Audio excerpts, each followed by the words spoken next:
Assalamualaikum warahmatullahi wabarakatuh. Selamat datang di mata kuliah Manajemen Pemasaran. Mata kuliah ini diperuntukkan bagi mahasiswa di program studi D3 Administrasi Perkantoran Sekolah Vokasi Universitas Diponegoro. Nah, hari ini kita masuk ke materi kedua terkait ruang lingkup manajemen pemasaran. Bersama saya Johan Bimo Sukoco.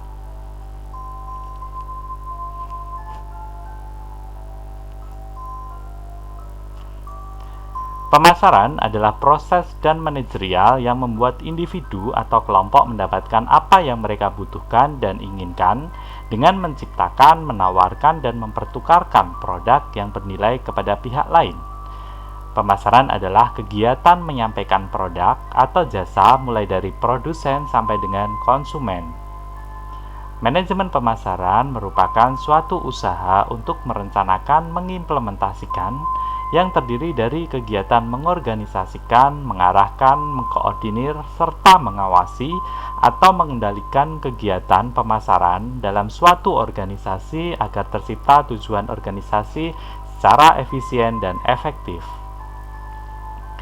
Filosofi manajemen pemasaran menurut Kotler antara lain: pertama, konsep produksi. Konsumen akan menyukai produk yang tersedia dan harganya terjangkau, serta manajemen harus berusaha keras untuk memperbaiki produksi dan efisiensi distribusi. Berikutnya, konsep produk. Falsafah bahwa konsumen akan menyukai produk bermutu, terbaik, dan sifat paling inovatif. Organisasi harus mencurahkan energi untuk terus-menerus melakukan perbaikan produk. 3. Konsep penjualan. Konsumen tidak akan membeli produk organisasi dalam jumlah yang cukup kecuali organisasi mengadakan usaha penjualan dan promosi berskala besar. Industri ini harus mahir melacak calon pelanggan dan menjual manfaat produk kepada konsumen.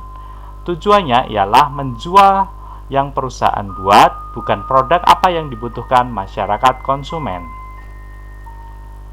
Keempat, konsep pemasaran. Pencapaian sasaran organisasi tergantung pada penentuan kebutuhan dan keinginan pasar sasaran. Penyampaian kepuasan pelanggan yang didambakan itu lebih efektif dan efisien daripada pesaing. Ini adalah konsep penjualan. Dapat digambarkan dalam diagram ini dari titik awal, fokus, cara, dan akhir. Titik awal adalah pabrik, kemudian fokusnya produk yang sudah ada, caranya adalah penjualan dan promosi, sedangkan output akhir adalah laba lewat volume penjualan.